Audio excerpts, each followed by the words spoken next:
Hi friends, welcome back to my channel. So today it's day 5 of our vocabulary series and I hope कि पिछला हम लोग ने जितना पढ़ा है वो आपने अच्छे से याद कर लिया है, क्योंकि इस वीडियो के लास्ट में हम लोग एक क्विज़ भी प्रैक्टिस करेंगे। उसमें देखेंगे कि आपने कितना याद किया है पीछे का। और इसके अलावा हम लोग ये रेगुलर बेसिस पे कर रहे हैं, तो अगर आप ये फॉलो कर रहे हैं तो ऑब्वियसली कुछ दिन के बाद आपकी वोकैब बहुत ऑसम होने वाली है। So without any further delay let's get started.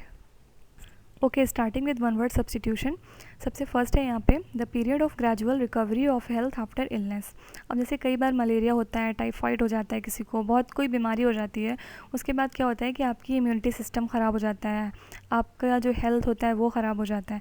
तो उसको थोड़ा सा रिकवर करने में आपको फिर टाइम लगता है, फिर से पहले जैसा बनने में, पहले जैसा दिखने में। तो वो जो एक पीरियड होता है जिसमें आप रिकवर करते हैं अपने आप को, उसको बोलते हैं, उस पीरियड को बोलते हैं कॉन्वालेसेंस। ये वर्ड आप थोड़ा स्पेलिंग भी इसकी देख लीजिएगा, ये स्पेलिंग वाली प्रॉब्लम में भी कई बार ये वर्ड देखा गया है एसएससी में। देन सेकेंड है the man who eat human flesh. जो नरभक्षी होते हैं उनको बोलते हैं इंग्लिश में कैनिबल। ये वर्ड आपने मूवीज़ में बहुत देखा होगा, कैनिबल, कैनिबेसी, उसको बहुत बोलते हैं। तो ये हो गया कैनिबल। देन थर्ड है a government by one person. तो जो गवर्नमेंट होती है, जो सरकार होती है, वो सिर्फ जब एक इंसान चला रहा होता है। जैसे हमारे यहाँ तो डेमोक्रेटिक गवर्नमेंट है, हम अपने रिप्रेजेंटेटिव भेजते हैं इलेक्ट करके। तो उसी तरह से बहुत जगह होता है कि सिर्फ एक, जब वन पर्सन चलाता है पूरी गवर्नमेंट, तो उसको बोलते हैं ऑटोक्रेसी। अब देखिए, ऑटो वर्ड आप ऐसे याद रख सकते हैं कि हमने एक बचपन में पढ़ा था ऑटोट्रॉफ्स, यानी कि जो प्लांट्स खुद से खाना बनाते हैं उनको बोलते हैं ऑटोट्रॉफ्स। और इसी तरह हमने पिछली वोकैब में एक बार किया था ऑटोबायोग्राफी, मतलब जो जीवनी खुद से लिखी जाती है उसको बोलते हैं ऑटोबायोग्राफी। तो इस तरह आप रिलेट कर सकते हैं कि ऑटो मीन्स होता है सेल्फ, मतलब जहाँ कहीं भी सेल्फ की बात आएगी, एक इंसान या खुद से करने की बात, तो ऑटो वर्ड वहाँ पे यूज़ करेंगे। ओके, देन फोर्थ है यहाँ पे a general pardon of political offenders. मतलब जैसे बहुत सारे लोग करप्शन करते हैं, उनको जब माफ़ी मिल जाती है उसको बोलते हैं एमनेस्टी। ऑलराइट, देन फिफ्थ है यहाँ पे हार्ड टू अंडरस्टैंड, मतलब समझने में मुश्किल होना। जैसे कोई राइटिंग है आपको नहीं समझ में आ रही है, या कोई बात है, कोई टॉपिक है नहीं समझ में आ रहा है, तो उसको बोलते हैं एब्स्ट्रूज। इसका मतलब होता है समझने में मुश्किल। So with this we end our one word substitute part. Now moving to idioms and phrases part. तो यहाँ पे सबसे पहला है फेयर वेदर फ्रेंड।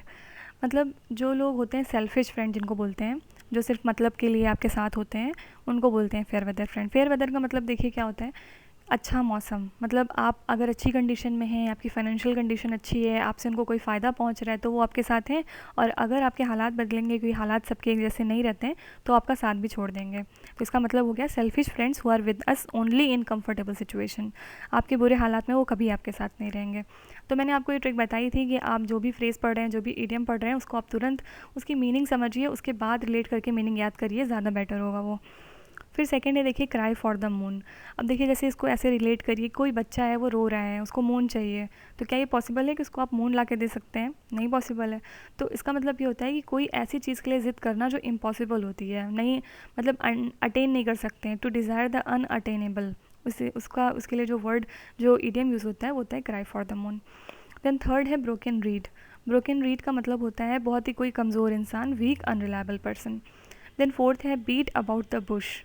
अब इसका मतलब देखिए, ये बहुत कॉमन फ्रेज़ भी था, अगर आपने कहीं पढ़ा हो। इसका मतलब ये होता है घुमा फिरा के बातें करना। मतलब जैसे आपको पापा से अपने फ़ोन के लिए कहना है कि आपको फ़ोन चाहिए, लेकिन आप डायरेक्टली नहीं कह पा रहे हैं, आप घुमा रहे हैं, उसके पास तो फ़ोन है, मेरे उस फ्रेंड के पास फ़ोन है। तो पापा बोलते हैं कभी कभी कि आप डायरेक्टली बात पे आइए, जो टॉपिक है आप उस पर आइए। तो इसका मतलब ये हो गया कि to talk in a roundabout manner circumlocution, मतलब घुमा फिरा के बातों में उलझाए रखना। देन लास्ट है यहाँ पे एन ओल्ड फ्लेम। इसका मतलब होता है person with home one had a romantic relationship with in the past. मतलब जैसे एक्स बॉयफ्रेंड, एक्स गर्लफ्रेंड का जो कॉन्सेप्ट है वो यहीं से आया है, मतलब कोई पुराना प्यार। नाउ हम लोग 5 नए वर्ड्स याद करने वाले हैं। तो फर्स्ट है यहाँ पे कैप्रिशियस। कैप्रिशियस का मतलब होता है सन की, पागल लोग जो होते हैं, थोड़े से फिकल माइंडेड, उनको बोलते हैं कैप्रिशियस। सेकेंड है बिगाइल।